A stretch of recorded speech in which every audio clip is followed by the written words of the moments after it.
I'm just starting it so the attendees can get in. You guys can start at 3:30, I think it was, Beijing. Okay. All right.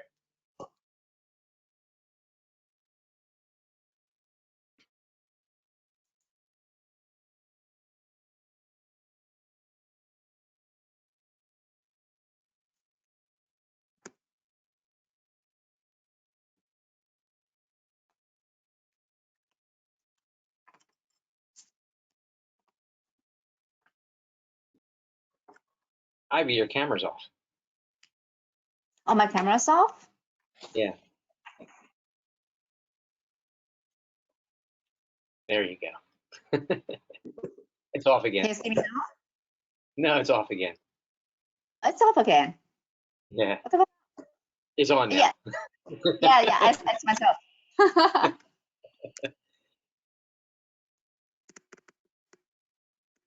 All right.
Did you guys see my chat? Okay.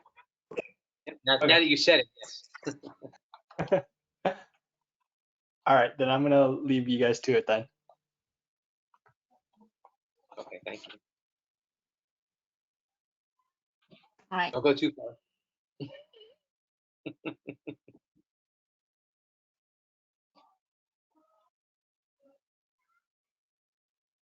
Please send the motor.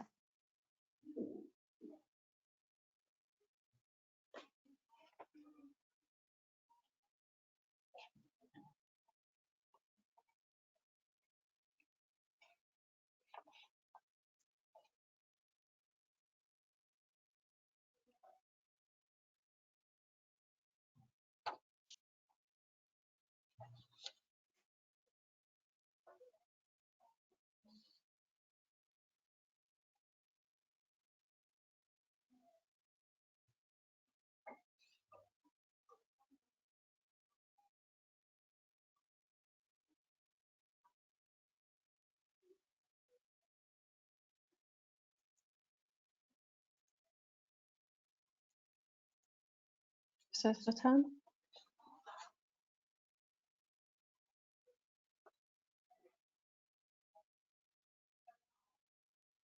Oh, shall we begin? This is 3:30 on your end. It's 2:30 on my end.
Now, okay, the time. Let's begin this section speech. Okay.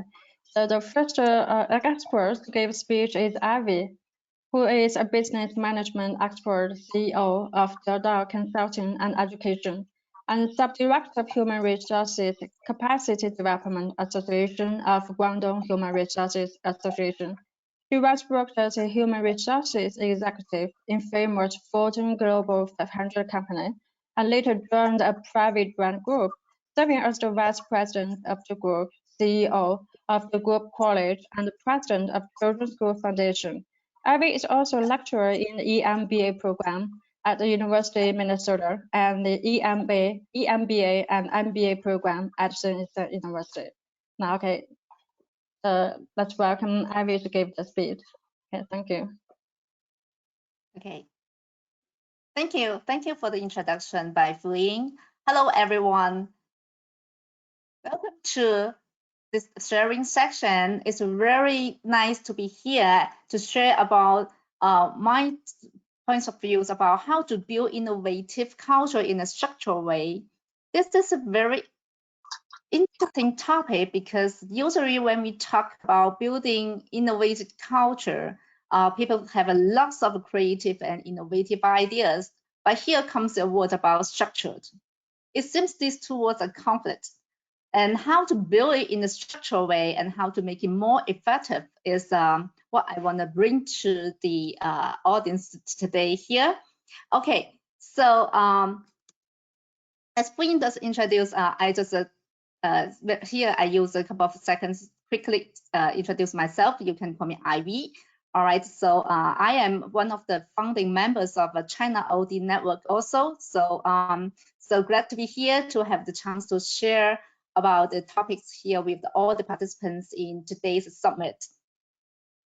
All right, so what I want to share with you is about building innovative culture in a more structural way. So my first question to all of you is, what is your first reaction on building innovative culture? Or what comes to your mind when we say building innovative culture? Quite frequent answers from the HR professionals I ask are some key visuals. Usually people tend to build some key visuals about innovations in the office, say like posters, screen, the computer screens, and some slogans on the walls, pictures on the walls about innovations. And HR teams or project teams sometimes also send out emails and reports telling people how is the innovation projects and innovation campaigns are launched in the organization, and how is innovation progress in the organization. And the project team also tend to circulate some of the stories, successful stories about innovation in the company, letting people know how great these kind of innovations, successful stories are, and how exciting the achievements are. And even some teams, they launch the campaigns in organization, trying to promote innovation activities to encourage people, more and more people to join in the innovations in the organization. But the problem is, even we do this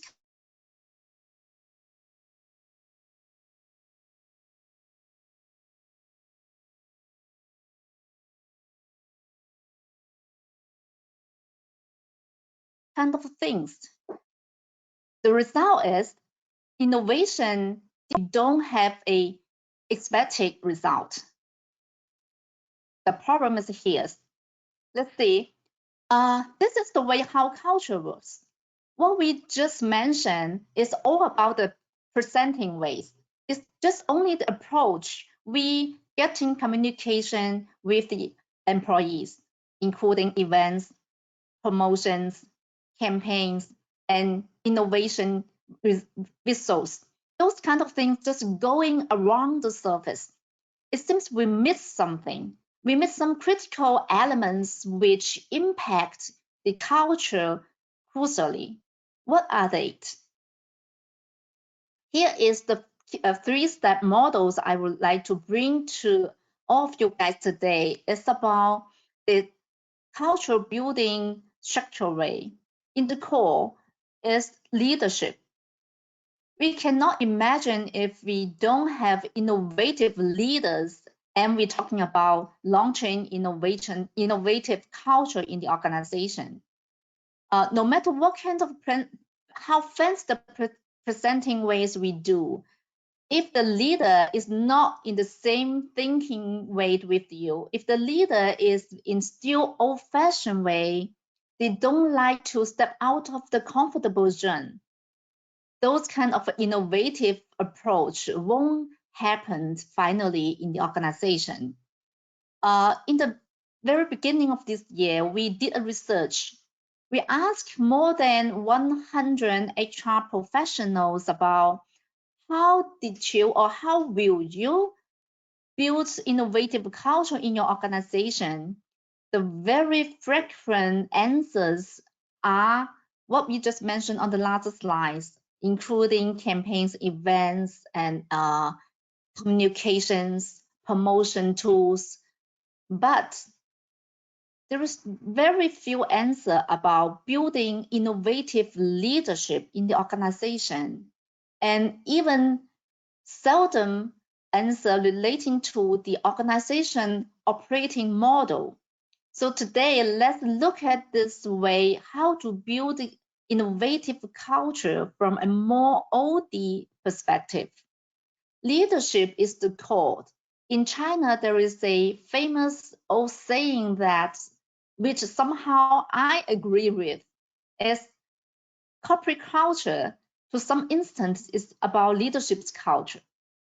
So we need to set the leaders be very innovative, or at least they are open-minded. Then we can get the support and resources from them, and then we move on to execute the innovative culture as well as the business strategies. That is the operating model of the organization. And then we go to. Can I step in? I just got a note. Your presentation is not showing. Can you go up on presentation mode, please? Yes, I am to the presentation mode now. Oh, we don't see it advancing. Sorry. Farida mentioned he saw. No. Sorry about that. Farida sent a chat. I figured you would not be able to see the chat. Okay, let me do it. You still are on the title slide? Yes, still on the title slide. Okay, let me do it. How about now? No. Still showing No. Building Innovative Culture title slide. Okay. Let me do it again. You can see my screen, right? Yeah, I could see you, and I could see like it's not the presenter's mode, but it's the mode just before that. So I could see like slide 1, 2, 3, 4, 5, and that's it. And how about now? Can you see my full screen slide? No, cannot. No. But we can do it, right? We can do it when we test it. Can you see now? No. No, let me hold on.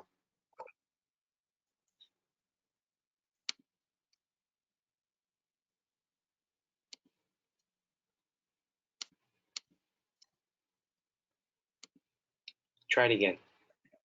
Okay, thank you. Yeah, maybe go to present mode. There you go.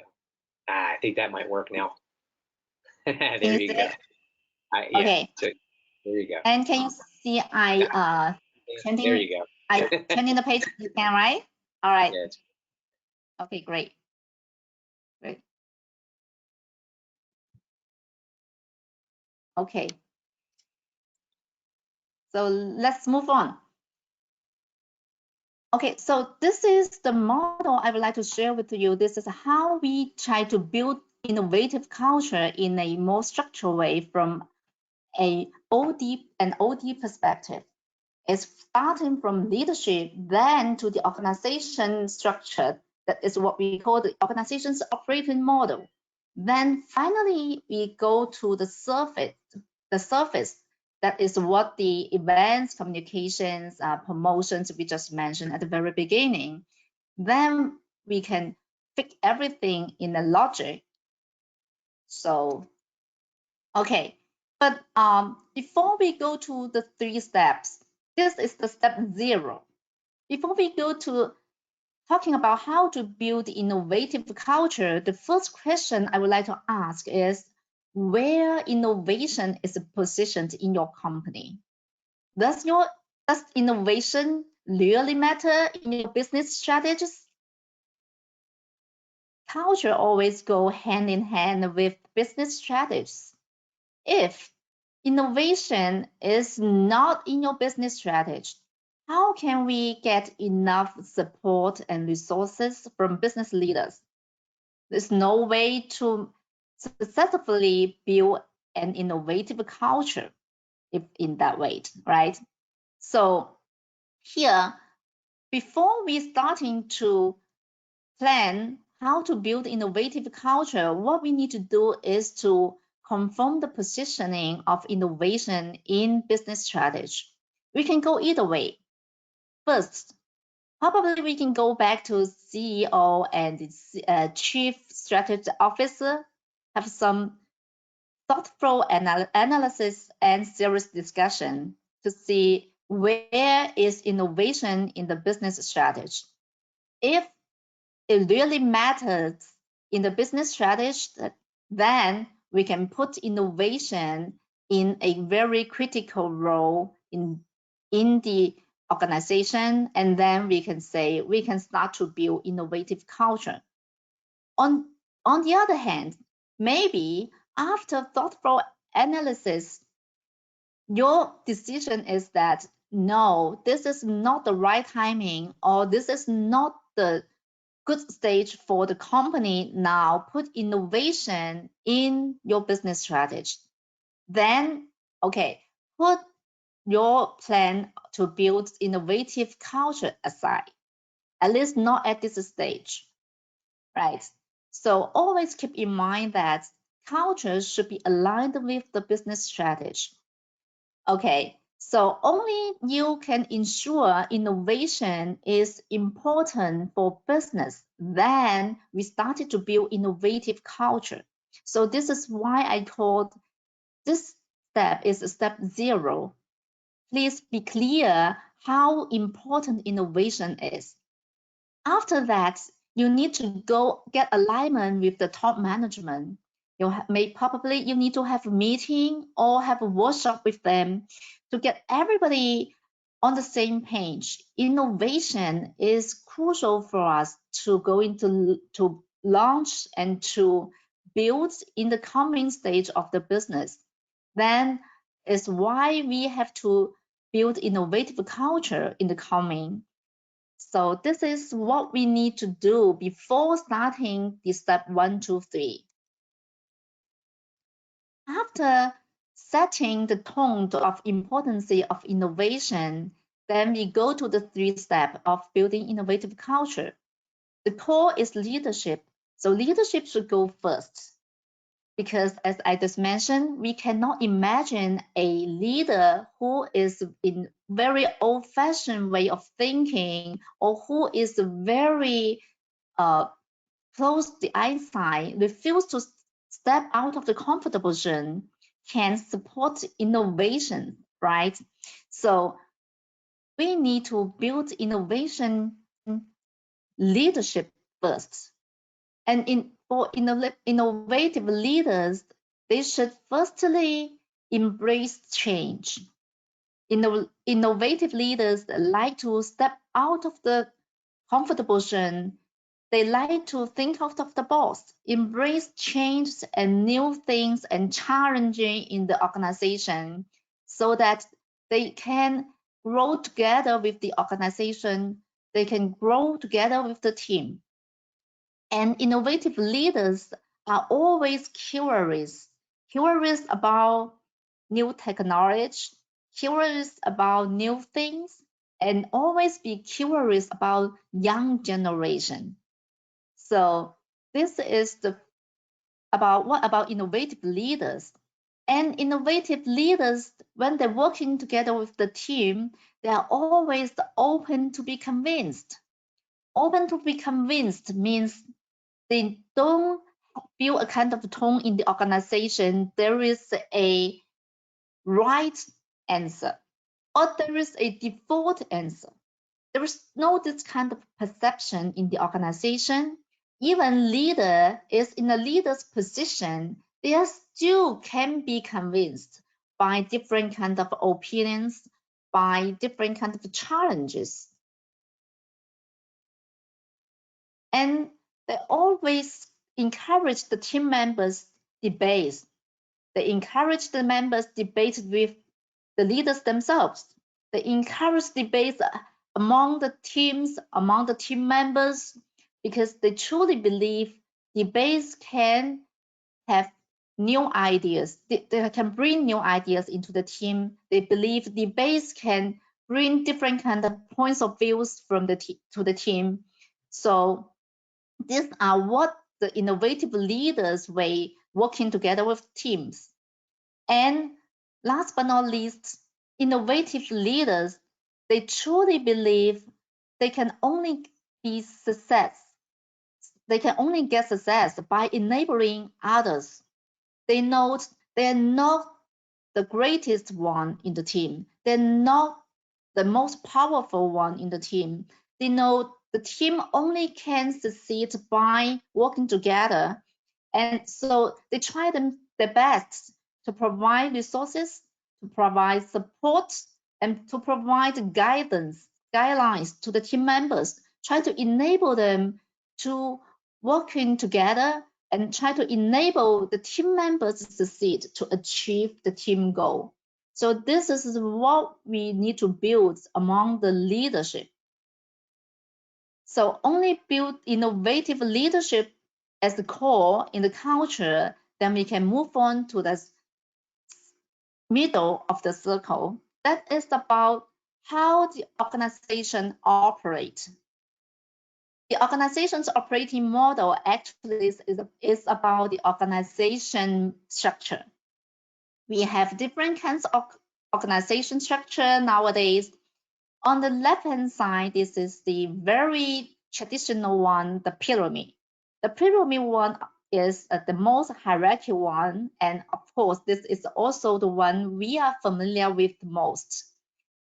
Leaders manage the organization, manage the people layer by layer. They make decisions layer by layer, and leaders collect information from bottom to the top, layer by layer. So this is kind of a hard control. Hard control is the way of leadership we are very familiar with.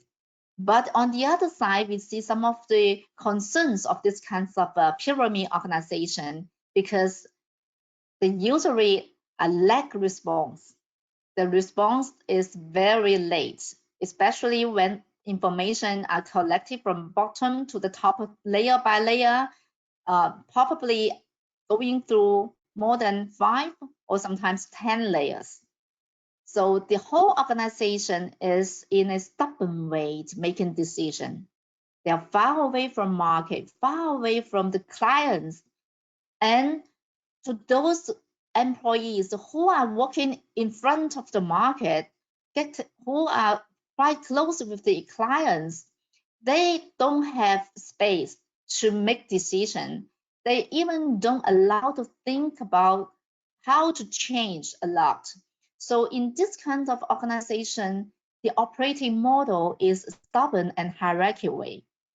If we want to build creative and innovative culture, but the organization is operating in this kind of model, you can see the conflict. We want to change, and the leaders might be also very innovative, but the organization and the processes don't allow. So if in this kind of model, you can see our head and our hand and the behavior still are not aligned. So we seldom can see innovative culture happen in this kind of a highly hierarchy working model. And on the right hand side is also pyramid, but it's upside down. This kind of organization operating model happen quite a lot in the internet and IT industry. What we call them is middle ground organization. The middle ground here actually is a shared resources platform in the organization, supports the infant business units. Those business units, they just like front desk, getting very close with the market. They are empowered to make decisions very quickly. They can easily get support and resources from the middle ground so that they have the space and freedom to make decisions. And in this kind of organization, we can see people are set free. They are very creative and innovative. So it's easier to build innovative culture in this kind of organization model.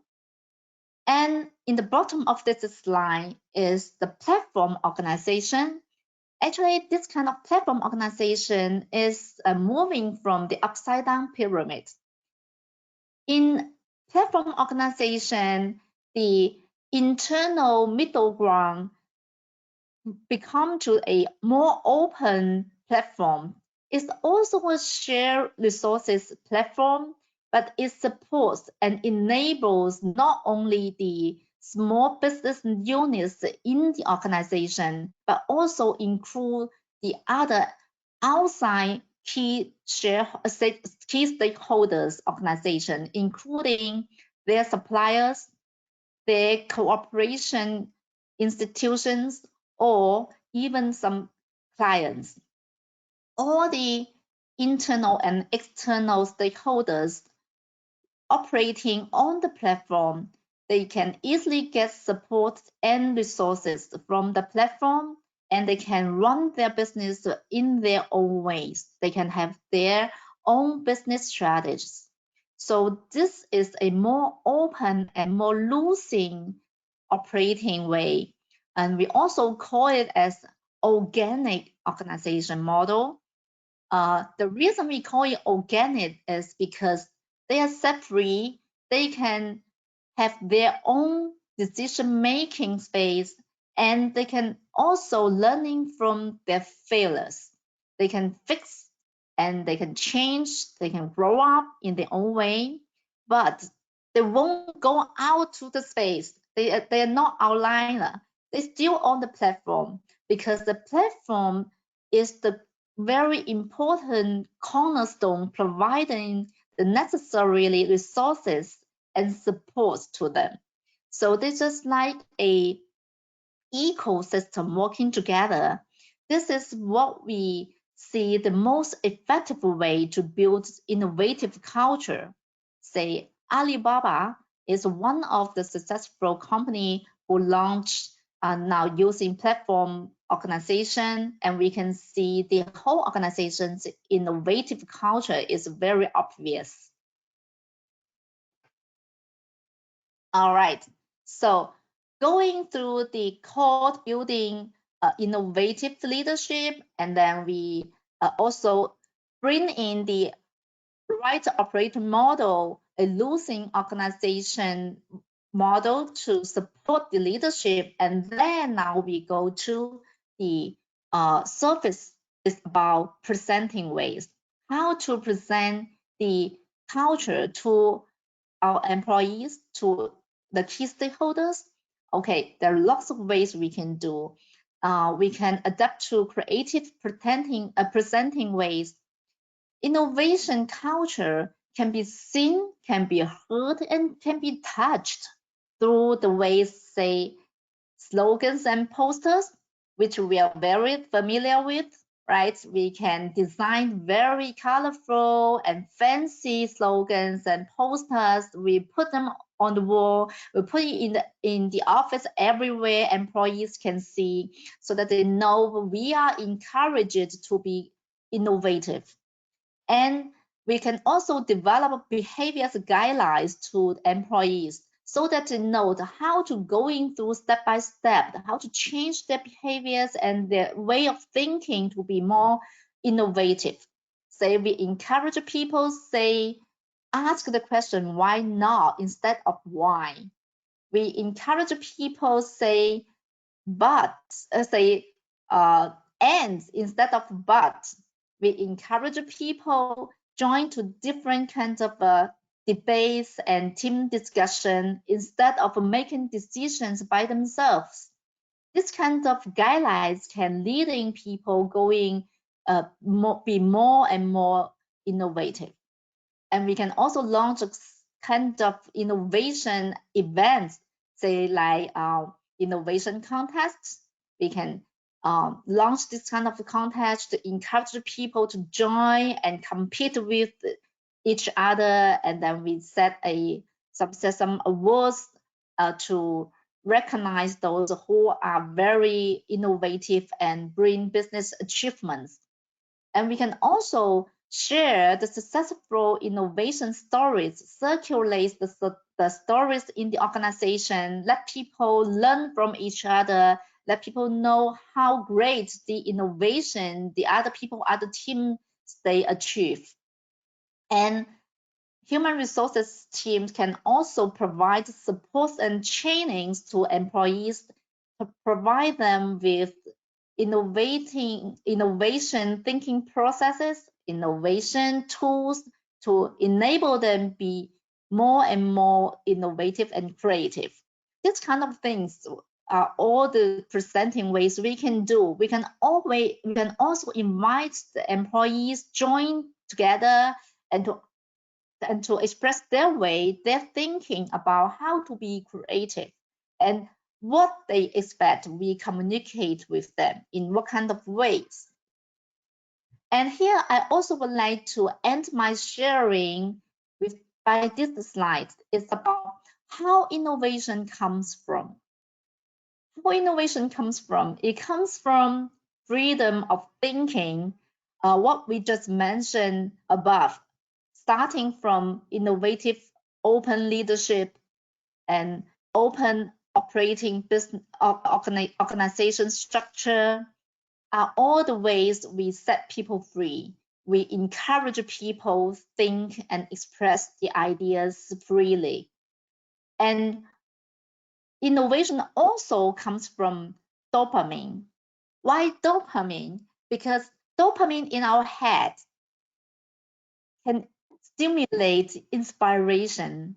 Inspiration is very important to trigger innovation, and dopamine comes from novelty. Novelty is very important in dopamine's stimulation. Novelty actually is not that difficult to develop in the office. We can do some of the things. For example, we can reset the office. We can ask the HR team or project team to change the colors of the office. We can ask the project team to try to set the organization or set the office into different kind of settings and teams. And we can also encourage people rotate from different kind of jobs going through the organization. We can also encourage people change their team members, exchange the team leaders. We can also encourage people to regroup their project team by themselves. Okay, So this kind of things are all we can encourage the people getting novelty, and then people can get set free and have enough dopamine to be innovative. So in summary, to building innovative culture is not just going piece by piece events. It can be in a structured way.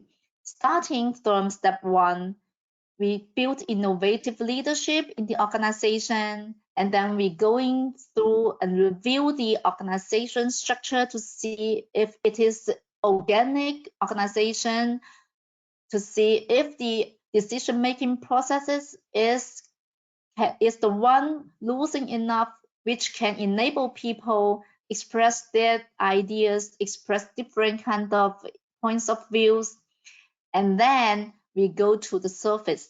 That is which part we are familiar with about communication, about employee events, about the visuals in the office, etc. and etc.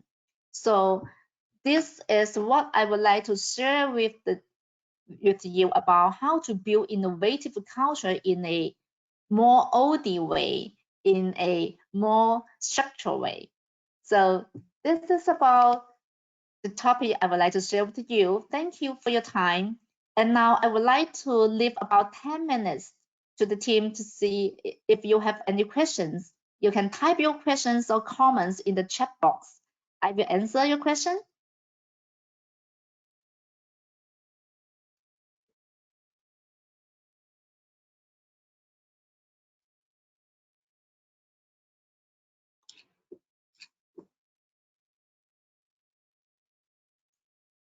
I think there might be a 15-minute question and answer session after. I'm not real sure.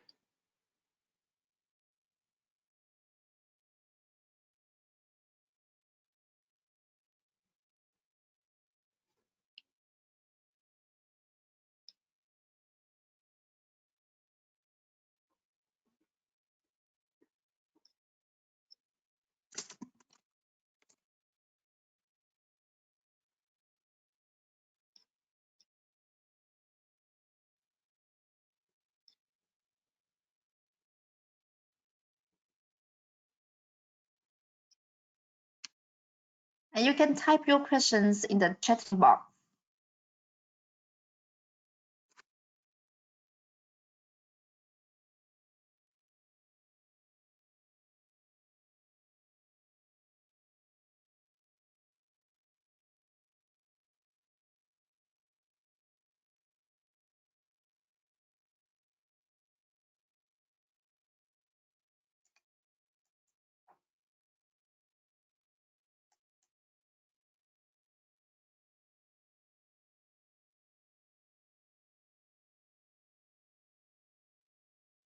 Ivy, there's no more question.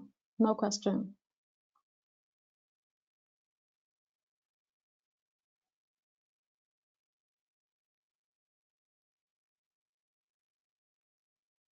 All right, so if there's no question, I will pass on to our moderator, Fu Ying. To Albert Valentino.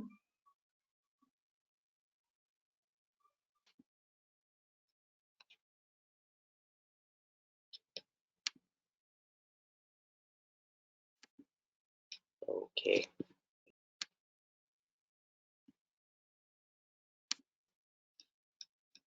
All right, can you all hear me? Ivy, can you hear me? Yes. Okay, wonderful. Thank you very much. Okay, well, good afternoon, everyone. My name is Dr. Albert Valentine. I'm an assistant professor of management at the University of Guam. And Dr. Li Lu invited me in a few days ago to give a presentation on coaching and OD practice. So that's what I'm here to do today. So I want to say thank you to everyone, to the Asian ODN organization for allowing me to come in today and give you about a 25-minute discussion or talk on this topic. So I mentioned that I teach, I'm a professor at the University of Guam, but really I'm coming to you from Bangkok, Thailand. So this video is generating from Bangkok, Thailand right now, where I've been teaching for the past 4 months because of COVID. So just to give you a quick overview of what we're going to talk about. I'll go into introduction about myself in a minute. We'll talk about coaching, what it is, what it's not. We'll talk about organization development and coaching and how the coaching process enhances, how it can enhance the OD process. You can probably see on the right-hand side of that, and we'll go to a conclusion. You see on the right-hand side of the screen, you're probably wondering, why do you see a black and a gray box? I like to put that up because the first thing is, if we're talking about organization development, a lot of what we do in OD talks about this scholar-practitioner balancing. And for me, when I'm talking about coaching, I'm really talking a lot about from the practitioner side, sliding a little bit over to the scholarly side. So a lot of today's discussion will be from a practical perspective, but I will mix in some academic discussion, some academic information as well. But this is actually coming from I'm writing a paper on a topic called when an OD practitioner scholar goes to university for the first time. And there's a reason why I flip the words from scholar practitioner to practitioner scholar. Basically, as I become more adapt to the scholarly field, I will switch that back to what it should be, which is scholar practitioner. So just a little bit about myself. This is very important. If you're doing an intervention, right, we're talking about ODIs, right, organization development interventions, or doing some consulting or coaching work. It's always important that your coachees or your clients know what your background is. So just give me a few minutes to discuss my background. I'm a retired United States Air Force officer. Spent 22 years in the U.S. Air Force. I'm a former diplomat. I've worked at 3 embassies here in Southeast Asia, Thailand, the Philippines, and Indonesia.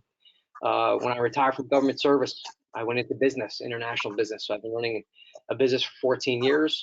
I took the opportunity for 1 year to become chief operating officer of a global NGO called Freeland. And what we do is combating animal trafficking and human trafficking. So I have experience in for-profit companies, nonprofit companies, public companies, private companies. I have a lot of experience in coaching. I have a PhD in organization development from Assumption University here in Thailand, where Dr. Lilu was one of my professors and the course director. And then finally, I am an assistant professor of management at the University of Guam in the School of Business and Public Administration. Just a little bit about Guam. I grew up in Moana because Guam is a beautiful island nation. It is part of the United States. They welcome to the USA, Guam, USA. If you don't know where Guam is located, it's a little bit of a plug for the school. We're located in the middle of the Pacific Ocean somewhere. Here's a picture of the beautiful island of Guam.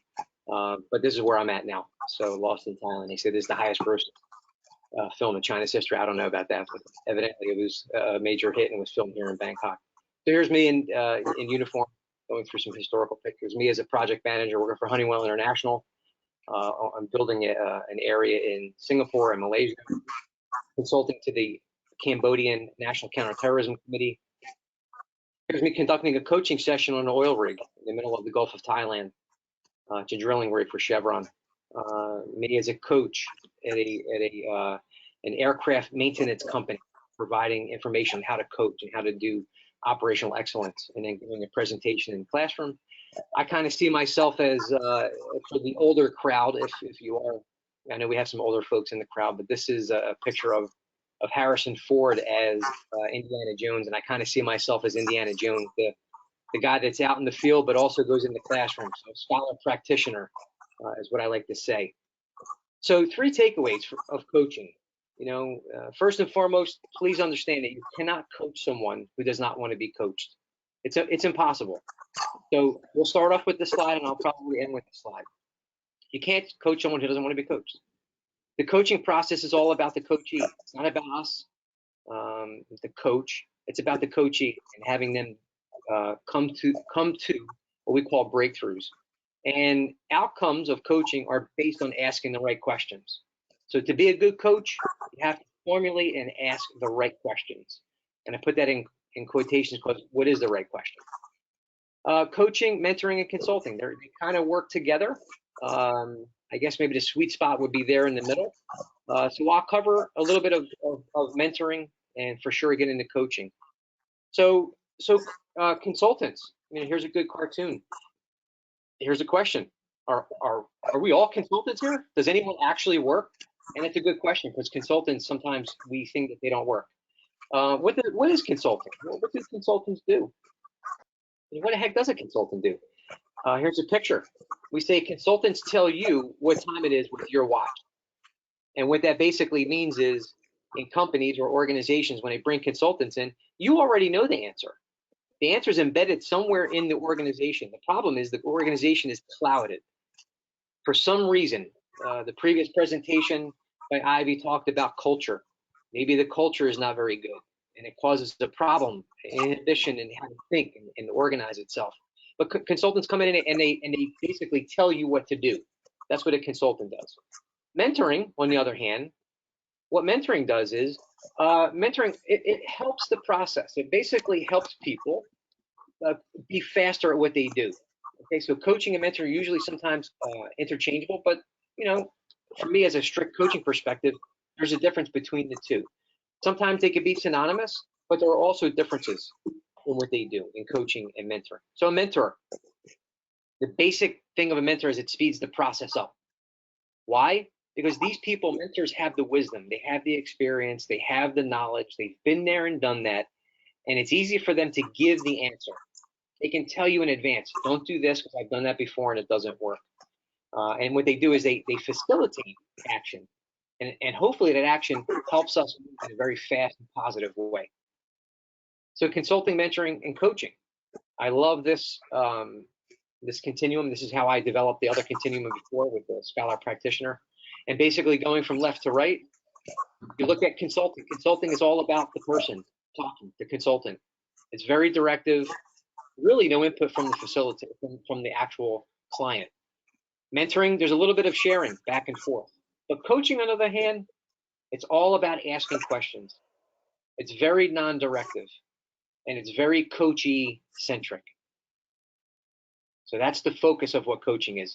Maybe sometimes you slide into mentoring, but pure coaching is about coming up with a plan and asking very good questions and letting the client or the coachee come up with the answer, the solution. So what is coaching? If you look in the center circle, it's about facilitating growth and unleashing potential. And that means letting the person that you're coaching come up with the answer. Allow them to flourish and perform and hit that peak optimum point. So coaching, there's a distinction between the two. Coaching is based off of a conversation that starts with questioning, and it helps people to develop their skills, right? Again, it's them coming up with their goals and them allowing themselves, you facilitating them coming up with the answer. It's a way of expressing the truth, right? Confronting tough issues, but it's centered around language. It's centered around that conversation, around those questions. Usually coaching is a one-on-one process. We have seen in the past couple of years where we could do team coaching. I've done team coaching as well, but there's a faster output if it's one-on-one. Coaching is about the whole person, and here it's about tapping into this cognitive, emotional, and behavioral piece. And some of you are students, some of you are researchers. So for the students, if you're looking at writing a paper on engagement, work engagement, this is one of the key factors, is getting into the cognitive and emotional and behavioral side of it. Since this is an academic class for some of you, I'll bring up some academic writing. So this is a wonderful book by Kozes and Posner, The Leadership Challenge. And in this book, they specifically talk about coaching, leadership coaching. Why is it so good for an organization? Well, it helps organizational consistency. It helps in leadership development. This is a wonderful thing for companies, is developing a leadership program. We see research has defined that having executive level coaching reduces turnover in the organization. Why? Because the organization can tell the organization, you can see that the organization is out to help the people and investing in the people inside the organization. It helps leadership with succession planning. This is a big issue inside companies. People are not clear on where they are moving in the careers within the company or in an organization. It helps improve performance and productivity through the coaching process. Organizational climate or culture increases commitment and engagement. It creates this organization of, you can do things, you can take charge of what's happening. It creates trust and it builds relationships for sure. And here in the last discussion was talking about strategy, right? Coaching helps in strategy development and leadership philosophy. So coaching, the academic side of things. So there's a couple. I have a couple quotes for you if you to look into the if you want to actually cite some things. So according to Flaherty, he says coaching is not telling people what to do. It's giving them a chance to examine what they're already doing in light of their intentions. O'Neill, the essence of executive coaching is helping leaders get unstuck from their dilemmas and assisting them to transfer the learning into results for their organization. Malcolm Goldsmith, a wonderful executive leadership coach. Successful people become great leaders when they learn to shift the focus from themselves to others. And then I have my own little, quote about coaching itself. I say it's a partnership. It's a relationship aimed at achieving the results and/or outcomes established by the client or the coachee by exploring the individuality of you, the coach, and your client. And no two coaches coach exactly the same manner, nor should they. A good coach is a good listener. So I say it's the art of listening. In order to be a good coach, you need to be a good listener. Albert Einstein had a wonderful quote. If I had an hour to solve a problem and my life depended on it, I will use the first 55 minutes determining the proper questions to ask. And this is exactly what coaching is all about. And if you're going to use coaching if you're in school getting a PhD and you're doing research, if you're going to use coaching as one of your methodologies, you need to think about the questions you're going to ask. So what is coaching? What is it not? It's not a performance tool. It's not there to give disciplinary actions to people. Nothing about insubordination, breaches of contract should not be talked about in coaching. These things are managed on their own. This is an HR process, not a coaching process. We're not career counselors in coaching. There's a very specific reason for coaching. There's a purpose for it, and you have to stick to it. And it's definitely not for performance management. When we're talking about coaching, there's some basics to it. Establish early on and clarify these goals of what the coaching program is about. And of course, in each coaching session, you have goals that you want to establish each time. Align these expectations and goals with your coachees. You want to encourage and provide feedback. You want to make sure that they're providing feedback to you and you to them. And you want to give your coachees work. You don't want to have them go, a week or two without having any feedback to you. We talk about why is coaching very important. Why do we focus on coaching? The question. Well, conventional leadership is about, people think the leader is the expert. And we know if you study Gerd Hofstadter, he talks about power distancing, especially in Asia. Leaders don't always have the answers. And in coaching, we know that. When a leader acts as a coach, they need to adapt a different mindset and help their followers or subordinates come up with the answer or the path forward. And coachees come up with the path, not you. And sometimes leaders forget this. They think that they have to provide the answers to everything, and no, they don't. So misconceptions and truth. Many leaders don't feel that they have time to coach. That's a misconception. There's always a time to coach. The truth is, a lot of leaders don't know how to coach. That's the problem. And my research has shown that. We've seen it. So coaching and OD practices. Our iceberg is melting. And for those of you who are not familiar with this is John Cotter. He wrote a wonderful book about organizational change and how icebergs are melting. And the penguins' land masses are reducing, causing them to change. And this is what happens in organizations, change. So we talk about OD and change.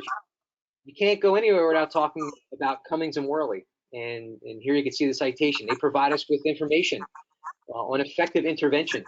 Right? So we're designing interventions in the OD process. So we're designing these interventions. Cummings and Worley talk about these contingencies, and there's two of them. And they deal with, one is with the change in situation, so from present state to future state. And secondly is the target of change. Maybe you're changing a system, a process, or people. And we have to keep this in mind when we're designing our OD programs, especially intervention. Contingencies are related to a change in situation, and things change, right? Maybe it's a person, so the individual differences. Maybe you want to change the organization itself, systems, processes, and things like that. And then there's obviously the change process itself. So coaching can be one methodology to initiate change. So inertia, sometimes it's a bad thing. It's also equivalent to a word called status quo. Do you want to stay with status quo or do you want change? So all of you are probably very familiar with the Lewin change model. This is not new. This is very, very old. You unfreeze, change, and refreeze. This is a wonderful model because it's so easy to use and simplistic, but very powerful nonetheless. What's important, though, about the change model is the unfreezing stage. And Lewin talked about this thing called equilibrium or inertia or status quo. And people, human beings, love status quo. We hate change. And us as change agents, in OD, we have to get over this equilibrium. So the process, Lewin's change process, is very old. It's one of the earliest change models. And the unfreezing portion is where we prepare for change. Then the movement part is the intervention, the implementation for change. And then at the end, we try to lock it in. We regain stability. And let's look at a picture, a figure. So you unfreeze because you want to change from status quo, from present state. You have an intervention, the movement part, you've unfrozen them. You change, and hopefully you're going to refreeze them at a higher level of performance or a higher level of engagement or a higher level of whatever. So old, current state to future state. I like to use the Virginia Satir model when I'm doing one-on-one coaching. She was a family therapist. And old status quo, people resist. Companies will resist. Chaos happens. You bottom out, and then eventually what will happen is you hit a transforming idea or a breakthrough, and then you change to something new, and hopefully this new status quo is at a higher level. So coaching and practice. How does this relate to what you're doing possibly in an OD program? So I did a research program where I looked at transformational leadership and work engagement, and I used an ODI. So I looked at what was the effect. One of the many things in my study was, what effect will an ODI using coaching, what will that have on work engagement and have on transformational leadership? And it was a 6-month, 2-phase mixed method action research intervention. Here is one portion of it. So you can see I did a qualitative quantitative study, which included observations. And in the observations, it had observations and in the intervention. The intervention had coaching, had discussions. It was me as the interventionist looking and taking notes and coaching and asking questions and getting feedback. Here's what the design looked like. So here on the left, context 1 is present state. Context 2 is future state. So I went from phase 1, 2 to 3.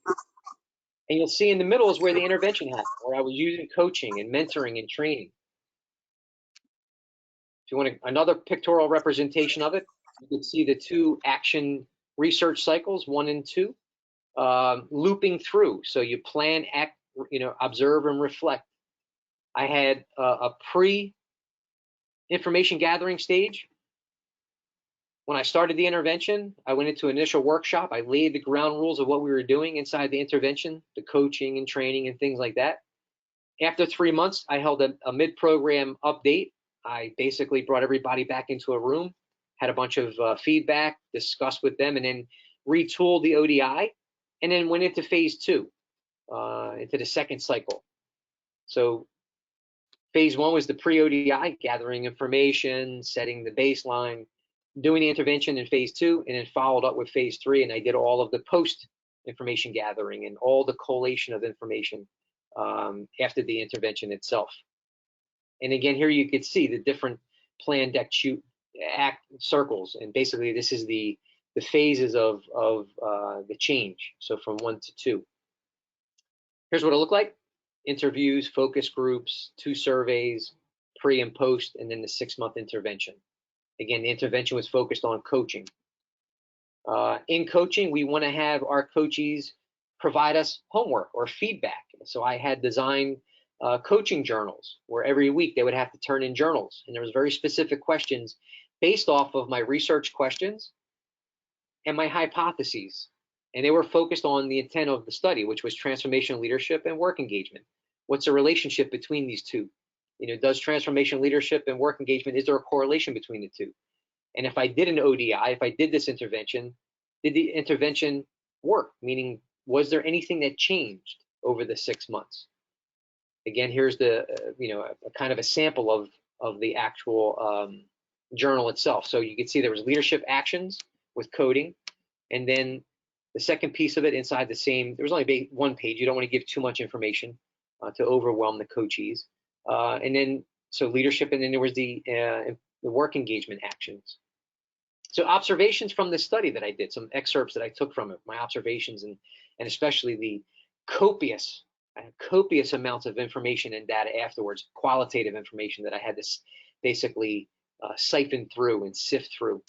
In this particular organization, found that communications were not good. Sometimes it was hasty, it was too fast. They had literally a lack of a system issue. They didn't know how to have a good ERP system, an enterprise resource system inside this company, which caused these issues. A lot of the senior leaders that I was coaching, and I was coaching at the highest level, so from the managing director and his C-suite. So a lot of the leaders, though, that I coached, and some of the HPs, what we call high performers, they did not believe that that company could reach their vision, which I thought was very, very damaging. Without having vision and a mission to move towards something, you're basically floating in the ocean going nowhere. Found out that there was not good cross flow of communication between the divisions. It was not optimal, and they need to fix that later on. It was not my intent to change them for this, but I felt, and in coaching, you will be able to gather a lot of information that people don't know. And sometimes as a consultant, as a coach, sometimes you owe it to the organization to provide information to them that they may not have asked for. Top management. I found through the coaching process that there was a large gap between the people I was coaching, who again was the C-suite, against the managing director.